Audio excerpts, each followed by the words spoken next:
हम हमारा सफ़र शुरू करेंगे मालवीय नगर से। जवाहर नगर के पीछे से होते हुए घाट की गूनी, सिसोदिया रानी का बाग, घाट के बालाजी, ये सब कवर करते हुए हम पहुंचेंगे हमारी फाइनल डेस्टिनेशन गलताजी पर। ये सफ़र 15 किलोमीटर का है। सुबह के 6 बजने वाले हैं और मैं निकलने को तैयार हूँ। मैंने अपने साथ सैंडविचेस, बिस्किट्स और पानी की बोतल भी ले ली है। ये है मेरी आज की राइड। सुबह 6 बजे का वक्त है, हवा में ठंडक है और बहुत ही प्लेजेंट वेदर है। आज के इस एडवेंचर में मेरे 2 साथी भी हैं। एक साथी वीरेंद्र सिंह वेदी जो अभी तक आया नहीं है, दूसरा साथी आदित्य कुमार जो मेरे साथ है। हम यहाँ पे रुककर थोड़ी देर हमारे दूसरे साथी का इंतज़ार करेंगे। हमें वेट करते हुए आधा घंटा हो गया है और सनराइज भी हो गया है, मगर हमारा साथी अभी तक पहुँचा नहीं है। There he comes. चलिए आप भी हमारे साथ इस एडवेंचर का मजा लीजिए।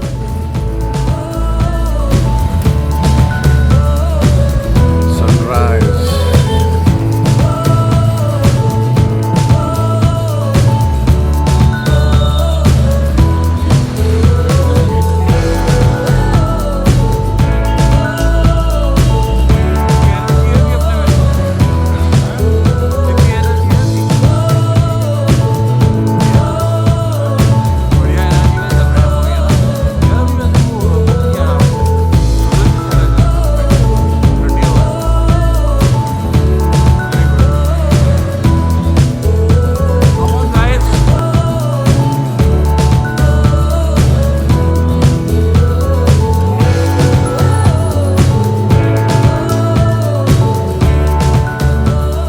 हम घाट की गूनी पहुंचने वाले हैं। गलताजी बंदरों के मंदिर के नाम से भी प्रसिद्ध है, तो हमने सोचा कि क्यों ना उनके लिए कुछ केले ले लें। क्या खा रहे हो? गुटखा है क्या? गुटखा और तुलसी। घाट की गूनी जयपुर के पूर्व में आता है, यानी कि ईस्टर्न पार्ट में। ये रोड सीधा आगरा को कनेक्ट करता है और आप ऐसा मान सकते हैं कि आज से 400-500 साल पहले जब मुगल काल था, उस समय आगरा कैपिटल हुआ करती थी। इसीलिए रोड के दोनों तरफ आपको बहुत ही खूबसूरत आर्किटेक्चर देखने को मिलेगा। घाट बेसिकली उस एरिया को कहते हैं जहाँ पे पानी होता है।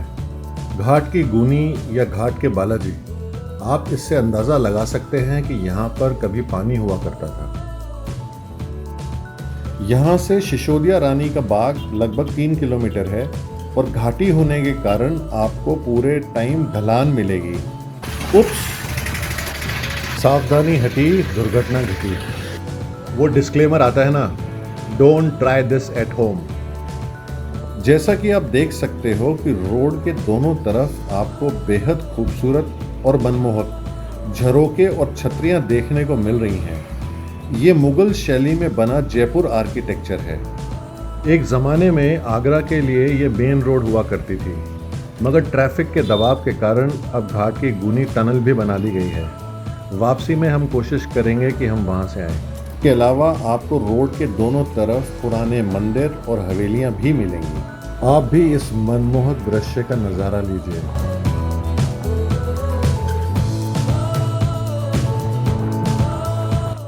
लीजिए, बातों बातों में हम सिसोदिया रानी के बाग में भी आ गए। सिसोदिया रानी के बाग की स्थापना जयपुर की स्थापना से लगभग 30 साल पहले हुई थी, यानी कि 1710 में। इसे बने हुए लगभग 300 साल हो चुके हैं। तो हुआ यूं कि आमेर के राजा महाराज सवाई जय सिंह द्वितीय की एक रानी बाकी रानियों से अलग रहना चाहती थी। उनका नाम सिसोदिया रानी था। उन्हीं के नाम पे महाराज ने मुगल शैली में ये खूबसूरत बगीचा बना दिया। यहाँ से गलताजी का रास्ता मात्र 3 किलोमीटर है, लेकिन 1.5 किलोमीटर चलते ही हमें एक बेहद खूबसूरत मंदिर दिखाई दिया। घाट के बालाजी। घाट के बालाजी। बालाजी का मंदिर है। घाट की गुड़ी से नीचे उतरोगे तो साइडों में छतरियाँ बनी हुई। इधर पहले पानी बहता था, घाट थे ये सारे। अच्छा, घाट मतलब 2 पहाड़ों के बीच में जो रास्ता होता है। हाँ, फिर उसको वो रोड बना दिया इन्होंने बाद में। कितने साल पुराना है? अब ये देख लो, जयपुर का था उससे पहले। जयपुर में तो बसे 300 साल हो गए यार। इससे तो बहुत पुराना है, आमेर राजधानी की जब का। तो किस चीज़ के लिए प्रचलित है? ये जयपुर का इष्ट देव है, जैसे गोविंद देव जी जयपुर के इष्ट देव है ना। बनिया समाज, माली समाज, हिरण ब्राह्मण समाज, मेढ़ा समाज, इनका कुल देवता है ये। अभी खुला है? नहीं, बंद अभी तो। क्यों? बंद है, लॉकडाउन चल रहा है। दर्शन तो हम नहीं कर पाए, लेकिन गायों को चारा खिलाकर थोड़ा पुण्य कमा लिया।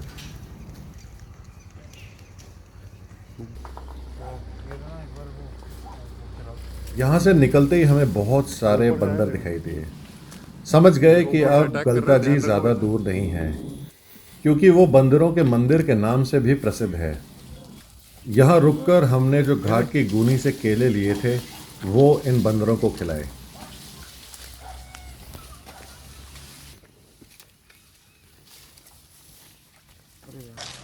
नहीं नहीं नहीं, उसको देना है, उसको देना है, उसको उसको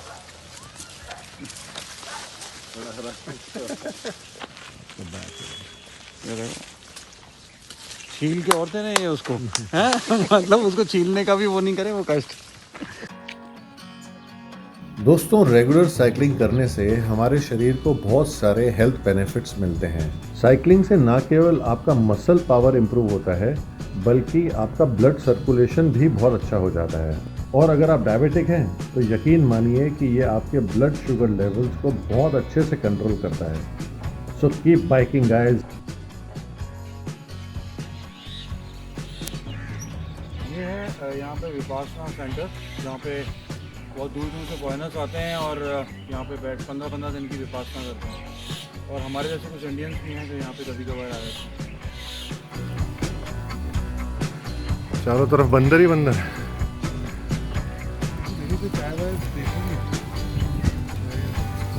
finally we have reached Galta ji.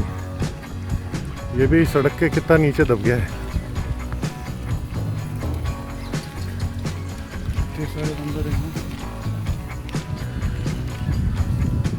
Galta ji का नाम फेमस ऋषि गालव के नाम पे पड़ा है, जिन्होंने यहाँ रहकर 60 साल तपस्या की।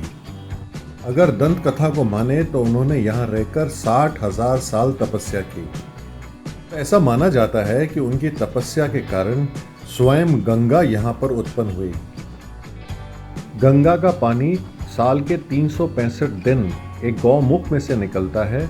यहाँ से पानी निकलकर नीचे एक कुंड में इकट्ठा होता है, जिसे गलता कुंड कहते हैं। इसी कारण यहाँ पर दूर दूर से लोग होली डिप के लिए आते हैं। लॉकडाउन के चलते ये अभी बंद है। तो कैसा रहा एक्सपीरियंस? वंडरफुल, शानदार।